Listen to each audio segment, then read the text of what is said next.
শিল্পপতি ভাই এমন আছে, ওরা নিজের মনে করে যে নামাজ রোজা ইবাদত বন্দি করবে। এলাকার যে সমস্ত দরিদ্র মানুষ চলতে পারে না, নুন আনতে ভান্তা ফুরায়, তারা নামাজ রোজা করবে, তারা রোজা রাখ। আমাদের ঘরে 3 বেলা খাবার আছে, আমরা কেন রোজা রাখবো? কিতাবের মধ্যে আসছে যে রোজা রাখে না, ওর নামটা জাহান নামের কাতার মধ্যে লেখা রাখছে। কোন কাতার মধ্যে রাখছে ভাই? জাহান নামের কাতার মধ্যে আল্লাহ লেখা রাখছে। যে কথাগুলি বলতেছেন না, খুব ভালো লাগছে। কোন কাতার মধ্যে নামটা রাখছে ভাই? জাহান নামের কাতার মধ্যে ওই লোকটা নামটা লেখা রাখছে। আবার ওই রোজা রাখে না, সারাদিন টুটু কোম্পানির ম্যানেজারি করে ঘুরা, ওই লোকটারে যদি বলেন যে ভাই আপনি নামাজ পড়েন না কেন, রমজান মাসের রোজাগুলি রাখেন না কেন, ওই লোকটা আপনারা উত্তর দিবা ভাই রে, রমজানের রোজাগুলি না রাখতে পারি, কিন্তু আমার ইমানটা খুব শক্ত। ইমানটা কি ভাই? ইমানটা খুব শক্ত।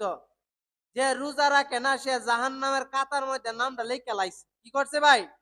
জাহান নামের কাতার মধ্যে নামটা লেখা লাইছে।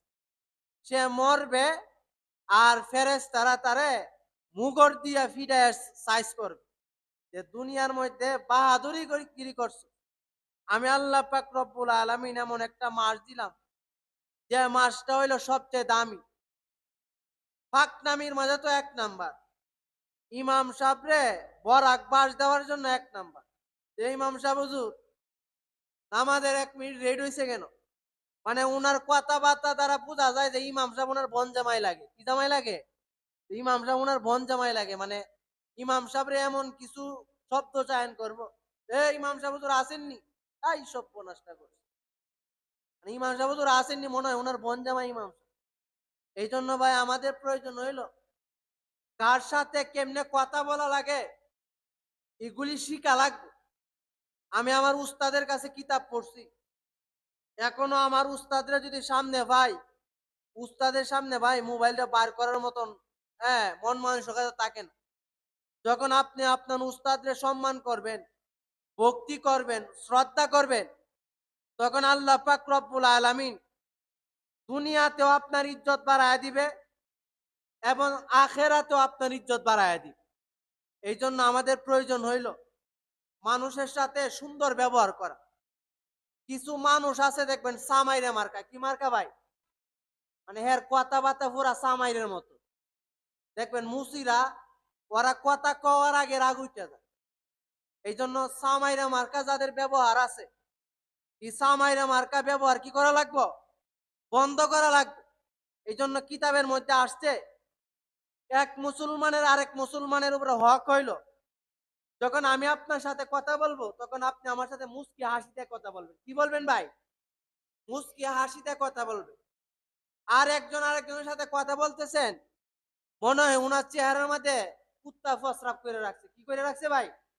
মানে কুকুরে ফসরাপ করে রাখছে। রমজান মাস ইবাদতের মাস, মাগফিরাতের মাস, জাহান্নাম থেকে মুক্তি পাওয়ার মাস। যে ব্যক্তি রমজান পাইয়াও গুনাহ ছাড়তে পারলো না, রমজান মাস পাইয়াও যে ব্যক্তি রমজানের রোজাগুলি রাখলো না, আল্লাহ পাক রব্বুল আলামিন বলেন আমি আল্লাহ তো এমন একজন আল্লাহ, যে আল্লাহ যারা বেনামাজি, যারা রোজা রাখে না, তাদের জন্য আমি আল্লাহ জাল্লা শানুহু ও আম্মা আমালুহু কঠিন শাস্তির ব্যবস্থা করে রাখা দিছি। এই জন্য মেরে মুহতারাম দোস্ত আর বুজুর্গ, আমার আপনার জন্য প্রয়োজন হইল এই রমজান মাস ইবাদতের মাস, মাগফিরাতের মাস, জাহান্নাম থেকে মুক্তি পাওয়ার মাস। এই জন্য বন্ধুরে, আল্লাহ নবী, বিশ্ব নবী, তো জানের বাদশা নবী গোটা পৃথিবীর মানুষে ডাক দিয়ে বলেন, এ গোটা পৃথিবীর মানুষ, যখন কোন একটা রোজাদার ব্যক্তি একটি গাছের ছায়ার নিচে দাঁড়ায়, গাছটা আল্লাহর কাছে দোয়া করে, আয় আল্লাহ, এই রোজাদার ব্যক্তিটা আল্লাহ আমি গাছের ছায়ার নিচে আল্লাহ দাঁড়াইছে, আল্লাহ সারাদিন রোজা রাইকা, আয় আল্লাহ আপনি ওই রোজাদার ব্যক্তিকে আর কিছু সময় দাঁড় করায়া রাখেন। সুবহানাল্লাহ কইতেন না? বন্ধুরা, লম্বা কথা সংক্ষিপ্ত করে নিলাম। আর যখন কোনো একটা বেরোজাদার, যে ব্যক্তি রোজা রাখে না, ওই বেরোজাদার একটা লোক যখন একটা গাছের ছায়ার নিচে দাঁড়ায়, তখন ওই গাছটা আল্লাহর নিকট বদদোয়া করতে থাকে, আয় আল্লাহ, ওই বেরোজাদার ব্যক্তি যে শাহরু রমাদান আল্লাযী উনজিলা ফীহিল কুরআন, আয় আল্লাহ, আপনি রমজান মাসটাকে সর্বশ্রেষ্ঠ মাস আল্লাহ পয়লা ঘোষণা করছেন আল্লাহ। আয় আল্লাহ, সে সারাদিন রোজা রাখেন আল্লাহ। আয় আল্লাহ, আয় আল্লাহ, আমি গাছের ছায়ার নিচে দাঁড়াইছে, আয় আল্লাহ, ওই বেরোজাদার ব্যক্তিকে আল্লাহ আমি গাছের ছায়া থেকে সরাইয়া দেন। ওইভাবে বেরোজাদার ব্যক্তির জন্য গাছ দোয়া করতে থাকে। শুধু তাই না বন্ধুরা, কিতাবের মধ্যে আসেছে কুকুর কুত্তা হইল সবচেয়ে একটা নিকৃষ্ট প্রাণী। কুকুরে আল্লাহর কাছে ডাক দিয়ে বলেন, আয় আল্লাহ, যে লোকটা রোজা রাখে না, আয় আল্লাহ, আমি কুকুর তো সবচেয়ে নিকৃষ্ট প্রাণী আল্লাহ, আয় আল্লাহ, আমি শুকন তো সবচেয়ে নিকৃষ্ট প্রাণী আল্লাহ, আয় আল্লাহ, যে লোকটা রোজা রাখে না, আয় আল্লাহ, আমি কুকুর যখন ঘুম থেকে প্রত্যুষে যখন ঘুম থেকে জাগ্রত হয়, আল্লাহ বেনামাজি বেরোজাদার দিকে যেন আল্লাহ আমার প্রথম দৃষ্টিতে না পড়ে।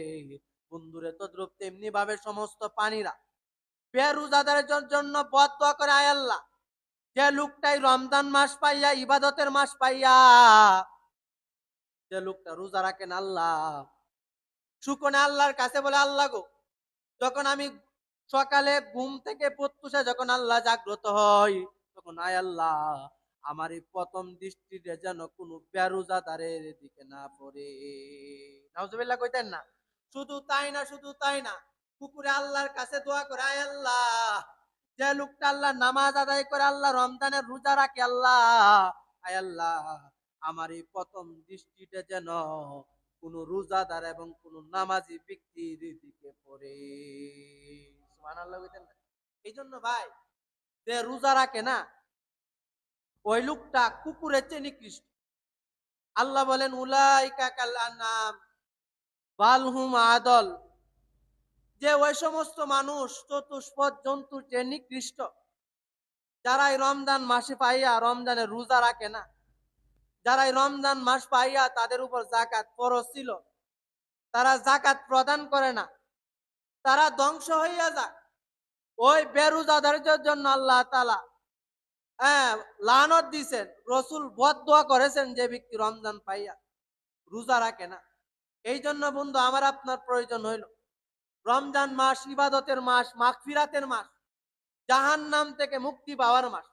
শুধু বন্ধুরা, শুধু তাই না, আল্লাহর নবী, বিশ্ব নবী, দুজাহানের বাদশা নবী গোটা পৃথিবীর মানুষকে ডাক দিয়ে বলেন, এ গোটা পৃথিবীর মানুষ, আল্লাহ পাক রব্বুল আলামিন গোটা পৃথিবীর মানুষকে ডাক দিয়ে বলেন, এ গোটা পৃথিবীর মানুষ, আমার এই বান্দাগুলি যখন রমজান মাস শেষ হয়ে যাবে আর রমজান ঈদের চাঁদ দেখা যাবে, চাঁদ দেখা যাওয়ার সঙ্গে সঙ্গে যারা এই রমজানের একটা মাস রোজা রাখছে, একদিক দিয়ে চাঁদ উত্তোলন হবে, আর আমি আল্লাহ পাক রব্বুল আলামিন আমার বান্দার সমস্ত গুনাহ কাটা মাফ কইরা দেয়। সুবহানাল্লাহ কইতেন না?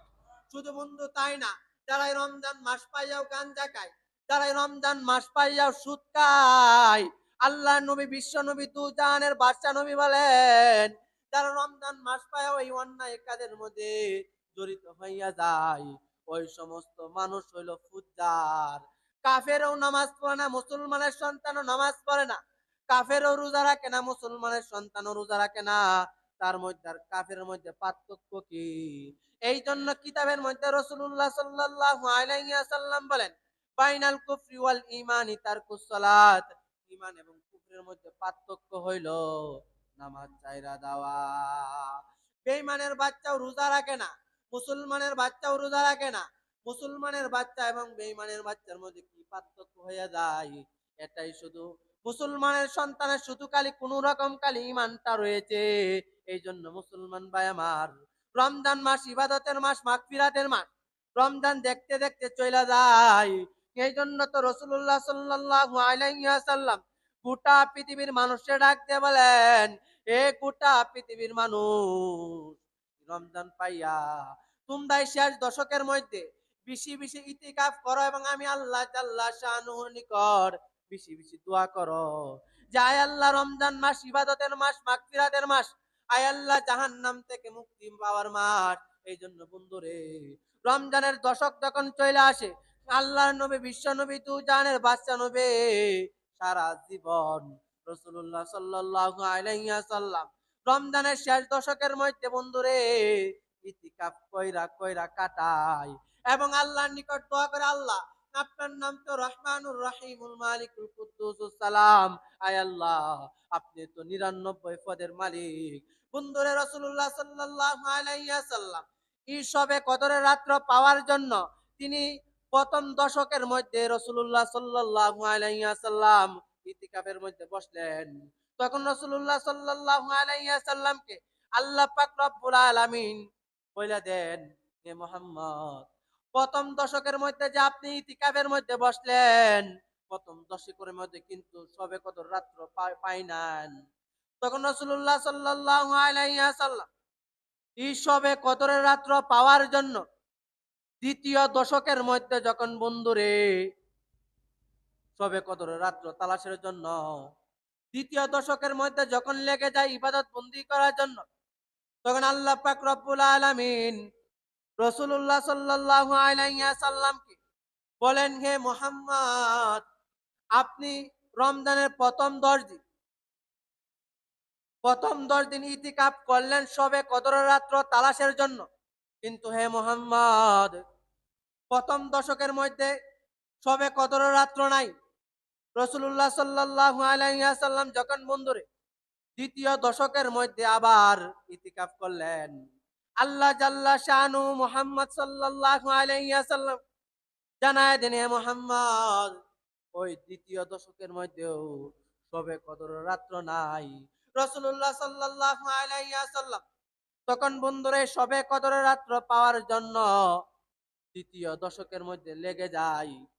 তৃতীয় দশকের মধ্যে রাসূলুল্লাহ সাল্লাল্লাহু আলাইহি ওয়াসাল্লাম যখন ইতিকাফের মধ্যে বসলেন, তখন আল্লাহ পাক রব্বুল আলামিন রাসূলুল্লাহ সাল্লাল্লাহু আলাইহি ওয়াসাল্লামকে বলেন, হে মুহাম্মদ আপনাকে আমি এমন একটা রাত্র দিলাম, ইন্না আনজালনাহু ফি লাইলাতিল কদর, নিশ্চয় আমি আল্লাহ পাক রব্বুল আলামিন কদরের রাত্রের মধ্যে কোরআন নাযিল করলাম।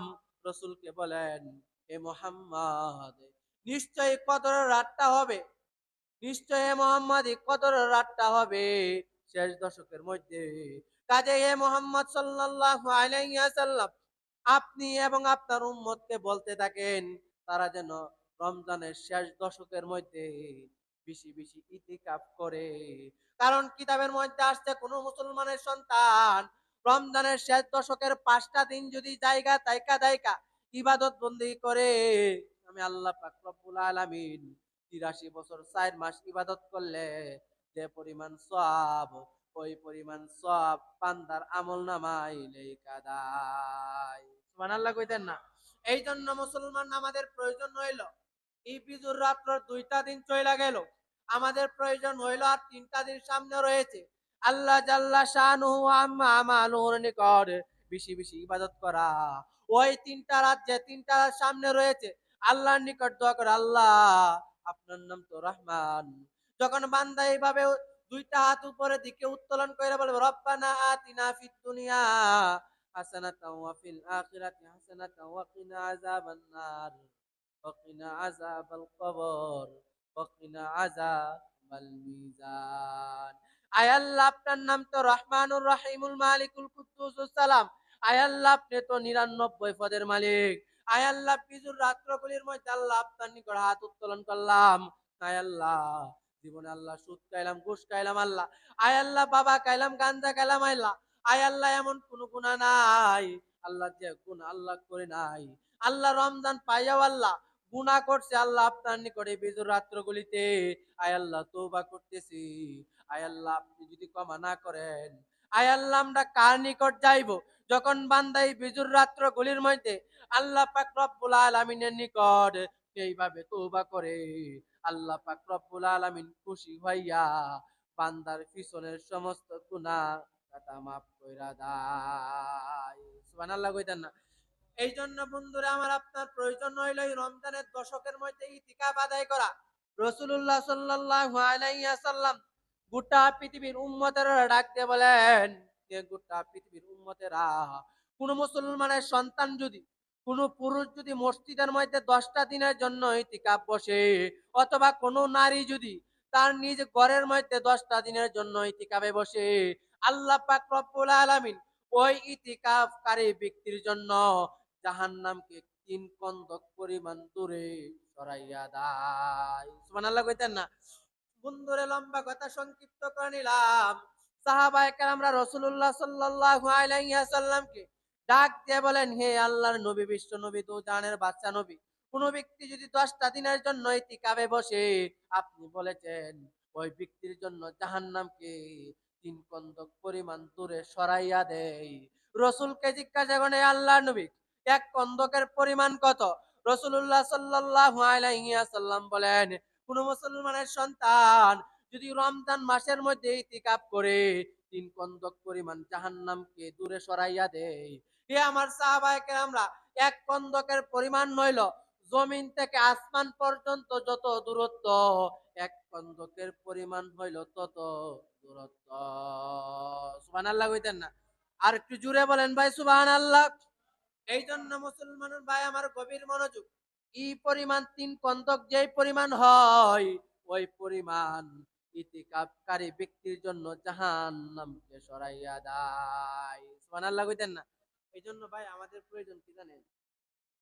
রমজান মাসে ইতিকাফটা করা। আপনি যদি 10 দিনের জন্য না করতে পারেন, 3 দিনের জন্য ইতিকাফ করেন, 5 দিনের জন্য করেন, 2 দিনের জন্য করেন, অন্তত 1 দিনের জন্য বা ইতিকাফ করে। কিতাবের মধ্যে আসছে কোন ব্যক্তি যদি 10টা দিন অথবা 5টা দিন ইতিকাফ করে, তাহলে কোন ব্যক্তি 2টা হজ করলে যে পরিমাণ সওয়াব, 2টা উমরা করলে যে পরিমাণ সওয়াব, কোন ব্যক্তি যদি ইতিকাফে বসে, আল্লাহ তাআলা সেই পরিমাণ সব বান্দার আমলনামায় লিখে দিবে। সুবহানাল্লাহ কইতেন না? এই জন্য ভাই আমাদের প্রয়োজন হলো ইতিকাফের অনেক ফজিলত। যারা ইতিকাফে যত মসজিদে যারা বসছে, ভাই ইতিকাফের ব্যক্তির জন্য কিতাবের মধ্যে আসছে আল্লাহর নবী, বিশ্ব নবী, দু জাহানের বাদশা নবী গোটা পৃথিবীর মানুষকে ডাক দিয়ে বলেন, এ গোটা পৃথিবীর মানুষ, কোন মুসলমানের সন্তান যদি ইতিকাফের মধ্যে বসে যায়, আল্লাহ পাক রব্বুল আলামিনের 18,000 মাখলুকাত ওই ইতিকাফকারী ব্যক্তির জন্য দোয়া করতে থাকে। সুবহানাল্লাহ কইতেন না? শুধু তাই না, শুধু তাই না, রাসূলুল্লাহ সাল্লাল্লাহু আলাইহি ওয়াসাল্লাম বলেন, গর্তের পিপিলিকা থেকে নিয়ে সমুদ্রের মৎস্য পর্যন্ত, মাছ পর্যন্ত যারা ইতিকাফের মধ্যে বসে, তাদের জন্য আল্লাহর নিকট মাগফিরাত কামনা করতে থাকে আর বলে, আয় আল্লাহ, আপনাকে সন্তুষ্টর জন্য, আপনাকে রাজি সন্তুষ্ট করার জন্য যারা ইতিকাফে বসছে, আয় আল্লাহ, আপনি তাদেরকে ক্ষমা ঘোষণা করেন এবং তার আত্মীয় স্বজনদেরকে ক্ষমা ঘোষণা করেন, এবং আয় আল্লাহ, আপনি তাদের ভবিষ্যৎ জীবন সুন্দর কইরা দান। সুবহানাল্লাহ কইতেন না? শুধু বন্ধু, শুধু তাই না, শুধু তাই না, কিতাবের মধ্যে এসেছে কোন মুসলমানের সন্তান যদি মসজিদের মধ্যে ইতিকাফের মধ্যে বসে যায়, ওই মহল্লার মধ্যে যত মুসল্লিরা নামাজ আদায় করবে, যত মুসল্লিরা তারাবির নামাজ আদায় করবে, যত মুসল্লিরা ওই রমজানের সিয়াম সাধনা আদায় করবে, যত মুসল্লিরা যত কোরআন খতম করবে, যত নফল নামাজ পড়বে, এই মহল্লার যত মানুষ ইবাদত বন্দি করবে, যারা এই মসজিদের মধ্যে ইতিকাফে বসেছে, আল্লাহ জাল্লা শানু ও আম্মা আমালুহু বলেন, ওই সমস্ত মুসল্লিদের আমল নামা থেকে যারা ইতিকাফের মধ্যে বসেছে, তাদের আমল নামায় একটা সওয়াবের অংশ অটোমেটিক লেখা দেওয়া হয়। সুবহানাল্লাহ কইতেন না? এই জন্য ভাই ইতিকাফের অনেক ফজিলত। আমার জীবনে আমি অনেকটি ইতিকাফ করছি। এই জন্য ভাই আমি আপনাদেরকেও বলতেছি, আপনারা ইতিকাফটা করেন, 3 দিন, 5 দিন, 7 দিন, যাই পারেন, হ্যাঁ ইতিকাফটা করবে। আর বিশেষ করে ভাই, হ্যাঁ, যারা ইতিকাফে বসছে, আমার আপনার প্রয়োজন হইল তাদেরকে সম্মান করা, তাদেরকে ইজ্জত করা, তাদেরকে ভক্তি করা, তাদেরকে শ্রদ্ধা করা। কারণ ভাই আজকে যদি তারা ইতিকাফে না বসতো, তাহলে আমরা এই এলাকাবাসী সবাই গুনাহগার হইতাম। আল্লাহ তাআলা আপনার অর্থ দিছে, সম্পদ দিছে, যারা ইতিকাফে বসছে তাদেরকে আপনি উপহার দিতে পারেন। আগামীতে মানুষ দেখবেন আরো হইব। কারণ ভাই কিতাবের মধ্যে আসছে, আপনি যদি রমজান মাসও 1,000 টাকা দান করেন, আল্লাহ তাআলা ৭০,০০০ টিয়া দান করলে যে পরিমাণ সওয়াব এই পরিমাণ সওয়াব হইব। সুবহানাল্লাহ কইতেন না? এজন্য ভাই কত সম্পদ তো কত আন্দে নষ্ট করছে। বিদেশের ভিসা লাগাইছেন, হইছে না ৩ লাখ টিয়া মাইর হয়ে গেছে। হ্যাঁ, আপনি একটা ব্যবসা লইছেন, ৫০,০০০ টিয়া মাইর হয়ে গেছে। আমাদের প্রয়োজন হইল, হ্যাঁ, আপনার এলাকায় যে সমস্ত দরিদ্র মানুষ আছে চলতে পারে না তাদেরকে দান করা। আপনি যদি সমর্থবান হন, যারা ইতিকাফে বসছে তাদেরকে আপনি উপহার দিতে পারেন। যে তারা যে ইতিকাফে বসছে এই নিয়তে না। যে তারা ইতিকাফে বসছে আমার কাছে ভালো লাগছে। হাদিয়া দেওয়াও সুন্নত, নেওয়াও সুন্নত। আপনি তাদেরকে একটা উপহার দিলেন, একটা গিফট করলেন। এই কারণে একটা হইলো হাদিয়া দেওয়াও সুন্নত, নেওয়াও সুন্নত। আপনি দিলেন, তারা নিল। এই যে আপনি দিলেন, তারা নিল, এতে একটা সুন্নত আদায় হইলো। সুবহানাল্লাহ বলতেন না? এজন্য ভাই রমজান মাস আপনি বাইরে গিফট করতে পারেন। জাকাত আসছে আপনার ৫০,০০০ টাকা বা ২০,০০০ টাকা, আপনার বাইরে ১০,০০০ টাকা দিলেন যে ভাই তোরে আমি এটি দিলাম, তুই তোর পোলাপান লিয়ে মার্কেট কর। অথবা এই রমজান মাসে আপনার বোনরে আপনি মার্কেট করে দেন, অথবা আপনার বোন আপনার মার্কেট করে দিব। কিতাবের মধ্যে আল্লাহ নবী বলেন, যখন ভাই আর বোন যখন একসাথে কথা বলে, সন্তান এবং পিতা যখন একসাথে কথা বলে, তখন আল্লাহ পাক রব্বুল আলামিন সময়টা আটকিয়ে দেন। সুবহানাল্লাহ কইতেন না? শুধু তাই না, শুধু তাই না, ভাই বোন যখন কথা বলে, মা এবং সন্তান যখন কথা বলে, আল্লাহ পাক রব্বুল আলামিন ওই কথা কওয়ার মুহূর্তে বান্দার গুনাহ খাতা মাফ করতে থাকে। সুবহানাল্লাহ কইতেন না?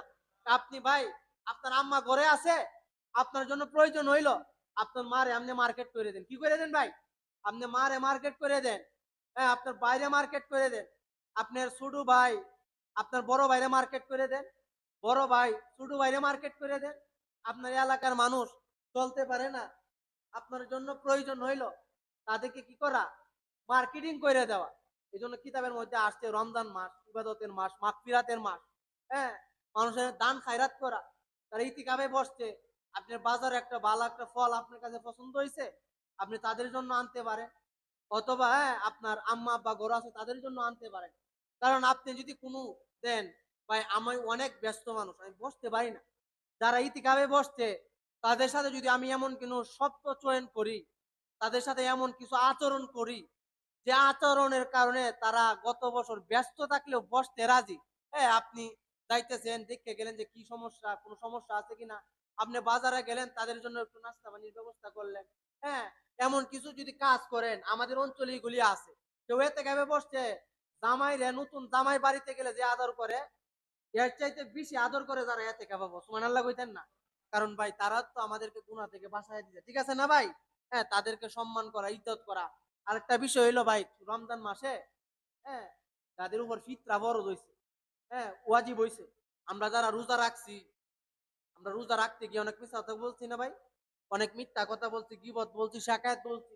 এইজন্য কিতাবের মধ্যে আসছে কোন ব্যক্তি যদি ই রমজান, হ্যাঁ, ঈদের মাঠে যাওয়ার আগে যদি সে তার ফিতরাগুলি আদায় করে দেয়, অর্থাৎ ফিতরা হইল, হ্যাঁ, আপনার রোজা রাখতে গিয়া অনেক ভুল ত্রুটি করছি, নামাজ পড়তে গিয়া রমজানের অনেক ভুল ত্রুটি হয়েছি, এটার কাফারা শুরু। আপনি যদি আপনার পক্ষ থেকে ফিতরাটা গরিব মানুষের দিয়া দেন, তখন আল্লাহ পাক রব্বুল আলামিন এই রোজা রাখতে গিয়া যে ভুল ত্রুটি হয়েছে এই ফিতরা আদায় করার দ্বারা আল্লাহ তাআলা এই ভুল ত্রুটি ক্ষমা করে দেয়। সুবহানাল্লাহ কইতেন না? এই জন্য ভাই আমাদের প্রয়োজন হইলো ফিতরা ৫টা জিনিস দ্বারা দেওয়া যায়। কয়টা জিনিস দ্বারা ভাই? ৫টা জিনিস। ১ নম্বর হইলো গম বা আটা। ২ নাম্বার হইলো আপনার জব দ্বারা দিতে পারেন। ৩ নাম্বার কিসমিস দ্বারা, খেজুর দ্বারা, পনির দ্বারা। এখন প্রশ্ন আছে যে হুজুর আপনার গম দ্বারা দিলে কি পরিমাণ দেওয়া লাগবে? লম্বা কথা। কিতাবের মধ্যে আইছে ১ সা। ১ সার পরিমাণ বুঝেন না? আমরা বুঝি না তো। ১ সা বলা হয় এই যে ২টা হাতের তালু এইভাবে ৪ বার, কয়বার? ভাই কয়বার? এভাবে ৪ বার অন্য জায়গাতে রাখলে যে পরিমাণ শস্য হয় এটা হইলো ১ সা। কয় সা ভাই? ১ সা। আর ১ সা হিসাব অনুযায়ী হইলো আপনি ১ কেজি, হ্যাঁ, ১ কেজি ৬৫০ গ্রাম। ১ কেজি ৬৫০ গ্রাম। এই জন্য আমাদের প্রয়োজন হইলো, আমরা যদি গম দ্বারা ফিতরা আদায় করতে চাই তাহলে ১ কেজি ৬৫০ গ্রাম আসে। আর প্রতি কেজির দাম বর্তমান সরকার একটা রেট নির্ধারণ করে দেয়, ৬৫ টাকা কেজি বা নির্ধারণ করছে। কত টাকা কেজি ভাই? ৬৫ টাকা কেজি। তাহলে ১ কেজি গমের দাম যদি ৬৫ টাকা হয়, তাহলে ১ কেজি, হ্যাঁ, ৬৫০ গ্রাম গমের দাম হয় 110 টাকা। কত টাকা ভাই? 110 টাকা। হ্যাঁ, আপনি যদি গম দ্বারা আদায় করেন তাহলে 110 টাকা হয়। কত টাকা হয়? মাথা পিছু 110 টাকা। আসেন এখন 2 নাম্বার, জব দ্বারা। কোনো ব্যক্তি যদি জব দ্বারা মানে ফিতরা আদায় করতে হয়, তাহলে একসার পরিমাণ আসে, জবের শব্দ হইল ভিন্ন। ভাই কথা না বলি, একসার পরিমাণ হইল জবের ক্ষেত্রে 3 কেজি 300 গ্রাম। কয় কেজি কয়শো গ্রাম? 3 কেজি 300 গ্রাম। আপনি যদি জব দ্বারা ফিতরা আদায় করতে চান তাহলে 3 কেজি 300 গ্রাম। তাহলে 3 কেজি 300 গ্রাম, প্রতি কেজির দাম হইলো বর্তমান সরকার রেট করে দিতে 180 টাকা। কত টাকা ভাই? 180 টাকা। এটা হলো সরকারি রেট। হ্যাঁ, এখন আপনি যদি 3 কেজি 300 গ্রামের দাম যদি ক্যালকুলেশন করেন, তাহলে আপনার আসে 595 টাকা। কত আসে ভাই? 595 টাকা। আপনি যদি জব দ্বারা যদি আপনি দিতে চান, তাহলে আপনার ফিতরা আসবে হইলো জনপ্রতি হইলো 595 টাকা। এই গেল হইলো আপনার 2 নাম্বার। 3 নাম্বার হইলো আপনি যদি খেজুর দ্বারা আদায় করেন, তাহলে একসার পরিমাণ হইলো 3 কেজি 300 গ্রাম। কয় কেজি কয়শো গ্রাম ভাই? 3 কেজি 300 গ্রাম। বর্তমান সরকার একটা খেজুরের রেট নির্ধারণ করে দিছে হইলো আপনার 1 কেজি খেজুরের দাম হইলো 750 টাকা। কত টাকা ভাই? 750 টাকা। তাহলে বর্তমান 3 কেজি 300 গ্রাম খেজুরের দাম আসে হইলো 2475 টাকা। আপনি যদি খেজুর দ্বারা যদি ফিতরা আদায় করতে চান, তাহলে 2475 টাকা জনপ্রতি আদায় করবে। এই গেল 3 নাম্বার। 4 নাম্বার হইলো কিসমিস দ্বারা যদি আপনি আদায় করতে চান, তাহলে 3 কেজি 300 গ্রাম কিসমিস আপনি দেওয়া লাগবে। বর্তমান 1 কেজি কিসমিসের দাম হইলো 80 টাকা, যেটা সরকার সরকারি রেট করে দিচ্ছে। তাহলে আপনার বর্তমান 3 কেজি 300 কিসমিসের দাম আসে হইলো 2640 টাকা। আপনি কিসমিস দ্বারা যদি জাকাত ফিতরা আদায় করতে চান, তাহলে 2650 টাকা। 5 নাম্বার হইলো পনির দ্বারা যদি আপনি ফিতরা আদায় করতে চান, তাহলে 3 কেজি 300 গ্রাম দেওয়া লাগবে জনপ্রতি। 1 কেজি পনিরের দাম সরকার নির্ধারণ করছে 850 টাকা। কত টাকা ভাই? 850 টাকা। 3 কেজি 300 গ্রামের দাম আসে 2805 টাকা। এই জন্য ভাই আমাদের প্রয়োজন হইলো, আমরা আছি যে সরকার নির্ধারণ করছে কত? 110 টাকা। আর এই 110 টাকা তো একবারে যারা মধ্যবিত্ত, আপনি 1400 টাকা 1 কেজি আপনি ফিতরা আদায় করেন, আপনার টাকা আছে 1400 টাকা 1 কেজি যেটা, এটা তো সরকার আমরা নির্ধারণ করে দিছে, আপনি যত করে পারেন সর্বনিম্ন 110 টাকা। আপনার আল্লাহ অর্থ সম্পদ দিছে, আপনি খিজুর দ্বারা আদায় করেন। আপনার আল্লাহ অর্থ সম্পদ দিছে, কিসমিস দ্বারা আদায় করেন। আল্লাহ আপনার আরো বেশি দিছে, আপনি পনির দ্বারা আদায় করেন। বর্তমান 1 কেজি পনিরের দাম কত? যদি 1200 টাকা হয়, তাহলে 1200 টাকা দিয়ে আপনি 3 কেজি 300 গ্রামের দাম যা আসে তা দিয়ে আপনি আদায় করেন। আর 110 টাকা যে সরকার নির্ধারণ করে যে কার জন্য, আমি আপনি যে রোজাটা রাখছি, এখন যদি আমি যদি ফিতরাটা না আদায় করি, তাহলে আমি রোজা রাখতে গিয়ে ভাই আমার অনেক ভুল ত্রুটি হয়েছে। ফিতরাটা আদায় করলে আল্লাহ তাআলা খুশি হইয়া বান্দার এই ভুল ত্রুটি ক্ষমা কইরে এই সবটুকু বান্দার আমলনামায় লিখে দেয়। সুবহানাল্লাহ কইতেন না? এই জন্য ভাই কিতাবের মধ্যে আসছে যাদের উপর যাকাত ফরজ তারা ফিতরা দিবে। কিন্তু কোন ব্যক্তির কাছে যদি 5-10 হাজার টাকা হাতে ক্যাশ থাকে, তাহলে সেও যেন সর্বনিম্নটা দিয়ে হইলেও যেন কি করে ভাই আদায় করে। আপনি ফিতরা খাওয়ার যোগ্য, আপনি যদি সর্বনিম্ন যদি 110 টাকা অথবা 200 টাকা জনপ্রতি আপনার পক্ষ থেকে দিয়া দেন, তাহলে আপনার পক্ষ থেকে এই যে রোজা রাখতে গিয়ে যে ভুল ত্রুটি হয়, এই ভুল ত্রুটি আল্লাহ ক্ষমা করে দিবে। সুবহানাল্লাহ বলতেন না? এই জন্য ভাই আমাদের প্রয়োজন হইলো, আমাদের একটা গলত মসুর রইলো যে 110 টাকা সরকার নির্ধারণ করে দিচ্ছে সর্বনিম্ন, আমরা ঈদে দাঁড়াই দিই। আপনার ভাই লক্ষ লক্ষ টাকা আছে, আপনি যদি 2000 টাকা হইলে জনপ্রতি আদায় করেন, হ্যাঁ, তাহলে গরিব মানুষ আপনার পাইতেছে আপনার এলাকাতে। হ্যাঁ, আপনার যত কাছের আত্মীয় স্বজন আপনার প্রয়োজন হইলো, কিছু মানুষ আছে দেখবেন ভাই জাকাত খাওয়ার উপযুক্ত, হ্যাঁ, 3 বেলার মধ্যে সে 2 বেলা খাইবো, কিন্তু কারো কাছে হাত পাততো না, এমন মানুষ আছে না ভাই? আপনার উচিত হইলে ওই সমস্ত মানুষদেরকে খুঁজে খুঁজে দেওয়া, 1 নাম্বার। 2 নাম্বার হইলো কিছু ভিক্ষুক সমাজে আছে, তাদের ঢাকা শহরে ফ্ল্যাট আছে, কি আছে ভাই? আছে না ভাই? অনেক ভিক্ষুক আছে, নেশা এইটে, কাজ করলে 800 টাকা দিব। এখন যদি হাসনাবাদ বাজারে একটা তালা বাড়ি লয়ে বই হরে শুক্রবারে, তাহলে হ্যাঁ 2000 টাকা কামাই লাইব। 2000 টাকা কামাই লাইব? 2000 টাকা কামাই লাইব। কষ্ট করে লাভ আছে? ওটা তালা বাড়ি লয়ে বয়ে গেছে। এই জন্য আমাদের প্রয়োজন হইলো জাকাত দেওয়ার ক্ষেত্রে খুঁজে খুঁজে দেওয়া।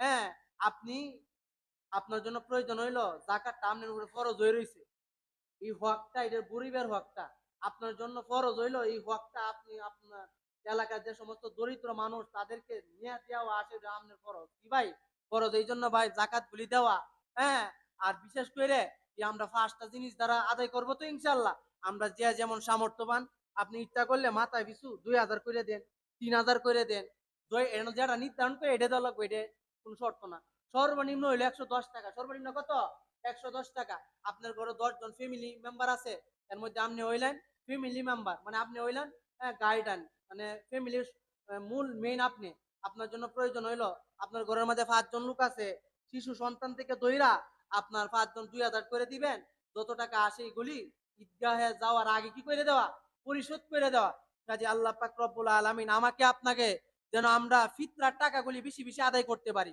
আপনি যদি তবু একটু কম সমর্থবান হন 200 করে দেন 150 করে দেন 180 করে দেন জনপ্রতি এই জন্য ভাই আজকে থেকে যে গরজা হিসাব করবেন আপনার ঘরে যে কুলের শিশুটা আছে তারও ফিতরা দিবেন কি দিবেন ভাই যদি ফিতরা দেন তাহলে আল্লাহ তাআলা তার কি করব বিভিন্ন রোগ বালাই থেকে হেফাজত করব কাজে আল্লাহ পাক রব্বুল আলামিন আমাকে আপনাকে যেন আমরা ঈদের মাঠে যাওয়ার পূর্বেই আমরা যেন আমাদের ফিতরাগুলি আদায় করতে পারি আর বিশেষ করে আল্লাহ তাআলা আমাকে আপনাকে তৌফিক দান করুক যারা এই মসজিদের মধ্যে ইতিকাফ করছে হাদিয়া দেওয়াও সুন্নত আমরা যাদের যেমন সামর্থ্য আছে ইনশাআল্লাহ আমরা চেষ্টা করব তাদেরকে গিফট করার জন্য আল্লাহ তাআলা আমাকে আপনাকে কথাগুলির উপর আমল করার তৌফিক